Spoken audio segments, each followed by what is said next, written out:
Every coneflower in your garden makes a decision this month: bloom straight through Labor Day or fade by mid-August and leave a bare hole in your border for the rest of the season. That decision is not up to the plant. It is up to what you do over the next 2 weeks. After 40 years of growing these, almost every coneflower problem in July is preventable in about 5 minutes a plant if you do the right things in the right order. Most gardeners deadhead wrong and think that is the whole job, or walk past and let everything wait until fall. One of those mistakes lets a disease with no cure take hold and spread through the whole patch before summer is over. 7 things your coneflowers need before July ends. Number 3 decides whether the plants survive into next year at all. Task number 1, deadhead in the right place, not just at the right time. This is the single change that gets you non-stop blooms until September. And almost every gardener over 60 is doing it wrong. Not the timing. Most people know to cut off spent cones. The mistake is where on the stem you cut. Watch what most gardeners do. The flower fades, the petals drop, the cone turns dark and papery. They walk out with the shears, grab the stem just below the ugly cone, and snip. 2 seconds. Done. The problem is what they left behind. That stem is now a bare, headless stalk sticking up out of the plant with nothing at the top. The plant reads it as a live stem that still needs energy. It pours resources into holding that pole upright, and it looks like a field of TV antennas across your bed. Here is the fix. When you spot a spent cone, follow the stem down with your eye. About 4 to 8 inches below the dead flower, you will see the next set of leaves meeting the main stem, and at that junction a small, round, green bud already forming. That is the next flower waiting to open. Cut just above that lateral bud, not below it, not at it, just above it. 5 extra seconds of looking per stem, and what you get in return is the plant redirecting every drop of energy it was wasting on the dead stalk into that side bud, which opens as the next bloom in about 10 days. Sanitize the pruners between plants with a 10% bleach dip or alcohol wipe. This matters more than it sounds. If any one of your coneflowers has an early Aster yellows infection you have not spotted yet, dirty pruners spread the phytoplasma from plant to plant. 15 seconds of tool cleaning saves the whole bed. I first started deadheading this way somewhere around 2005, maybe 6. An old horticulturist at the Toledo Botanical showed me on a bed of white swan where every other plant had the antenna problem. From that season on, my late July coneflower blocks bloom in 2 full waves instead of 1.5. Same plants, same soil, 10 seconds of extra attention per stem. Task number 2, water by the soil, not by the calendar. Everybody has read that coneflowers are drought tolerant. That is true for a mature, established plant. It is not true for a plant you put in this spring, and it is not true in a July heat wave over 90 degrees for a week straight. The mistake almost every senior gardener makes is treating a first-year coneflower the same as a 5-year-old one.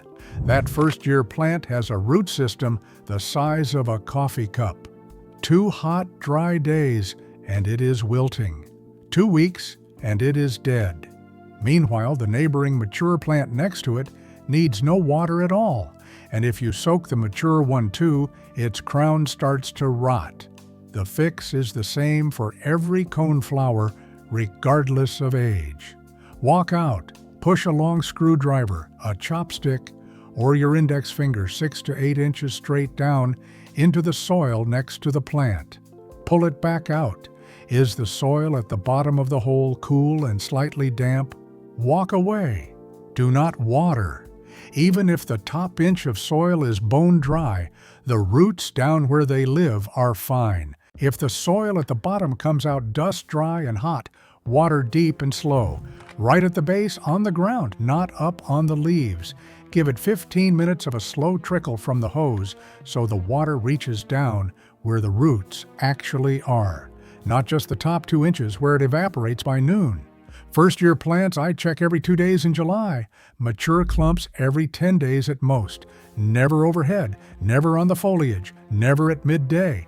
Every fungal problem on this list starts with wet leaves. Coneflowers were bred for prairie summers, dry mornings, dry noon, dry evenings, Water goes to the ground, water stays off the leaves. That is rule number 2, and it prevents rule number 6. Task number 3, watch every strange flower. This is Aster yellows, and it decides whether your patch survives. This is the one. If you learn nothing else from this video, learn this. Aster yellows is the only problem on this list that decides whether your coneflower patch survives into next year at all. Here is what to watch for. Somewhere in the bed, usually starting on just one plant, a cone starts opening wrong. Instead of the normal orange-brown center dome with drooping pink or purple petals, the cone comes out weirdly green, not a healthy green, a sickly washed-out yellow-green. The petals look small and deformed. Sometimes the whole flower head looks like a tight cluster of little green rosettes stacked on top of each other. Some gardeners call it a witch's broom because the deformation gives that spiky broom tuft look. It is unmistakable once you have seen it once. What is happening? A microscopic organism called a phytoplasma has infected the plant. It is not a fungus, it is not a virus, and it is not the kind of bacterium a spray can touch. It lives inside the plant's sap channels, and it gets there one way, a small green insect called the Aster leafhopper, which picks it up from wild roadside asters, dandelions, and weeds along a fence line and carries it straight into your garden bed on its mouthparts. Once it is inside the plant, it is everywhere. Roots, stems, every leaf, every flower. There is no cure. You cannot spray it out. You cannot cut off the infected flower and save the plant. By the time you see the deformed cone, the whole plant is already carrying the disease. Trimming the ugly parts does nothing. New symptoms keep coming. The action, and it has to be fast. Pull the entire plant, roots and all. The same afternoon you spot it. Bag it in a plastic garbage bag, tie the bag, put it in the trash bin for pickup. Do not leave the infected plant sitting on an open compost pile or wilting on a heap in the corner of the yard. Any leafhopper that lands on that dying plant picks up the phytoplasma from its sap and carries it right back to your remaining healthy coneflowers. Bagged and off the property is the point. You are cutting the leafhopper's next meal off entirely. If you pull the plant out in the first week, you spot symptoms. The leafhoppers have not had enough time to sample your infected plant and carry the pathogen to the neighboring coneflowers. Wait 2 weeks and you may lose the whole bed by September. The other half of prevention is what grows around your bed. Aster leafhoppers stage from weedy field edges, unmowed roadsides, dandelion patches, and wild aster stands. If you have any of that pressed up against your coneflower bed, mow it down or clear it out.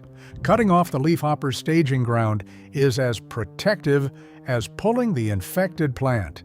I lost a stand of Magnus coneflowers this way.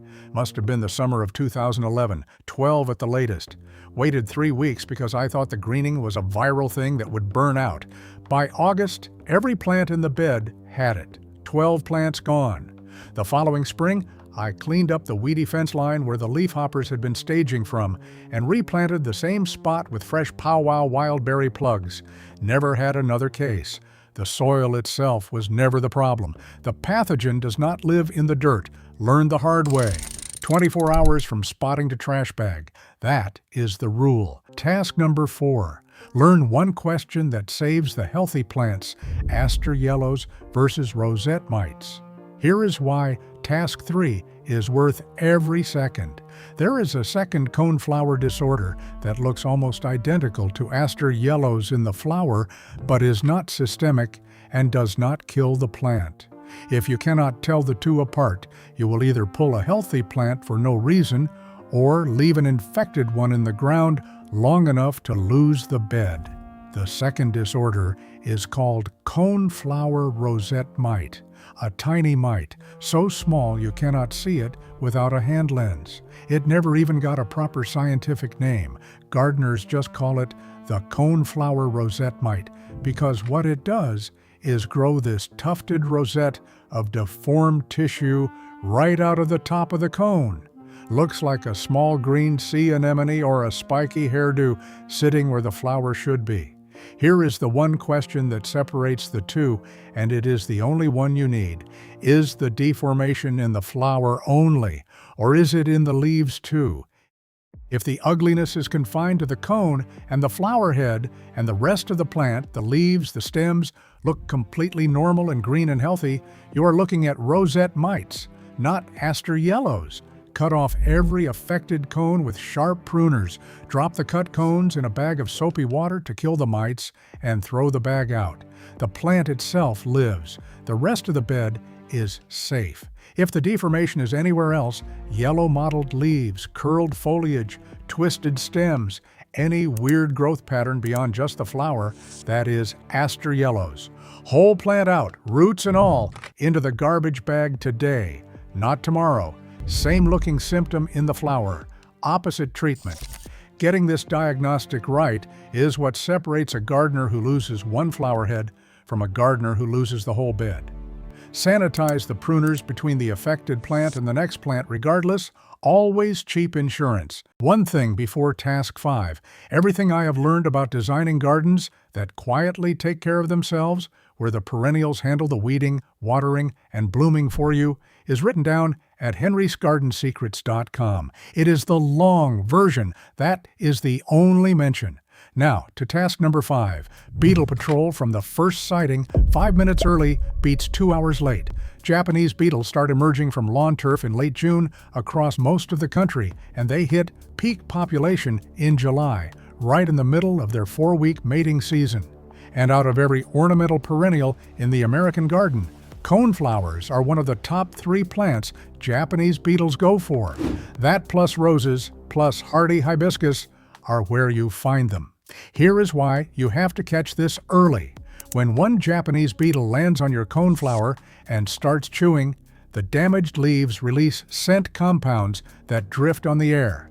Other Japanese beetles cruising the neighborhood, surrounding yards across the street, sometimes the next block over, smell those signals and follow them straight to your bed.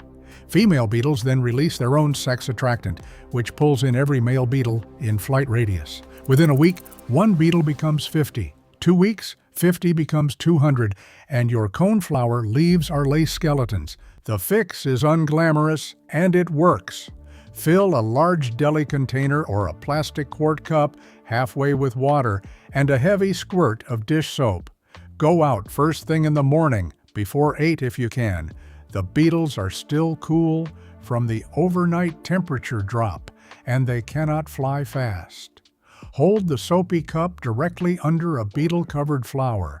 Give the flower a sharp, downward flick with your other hand.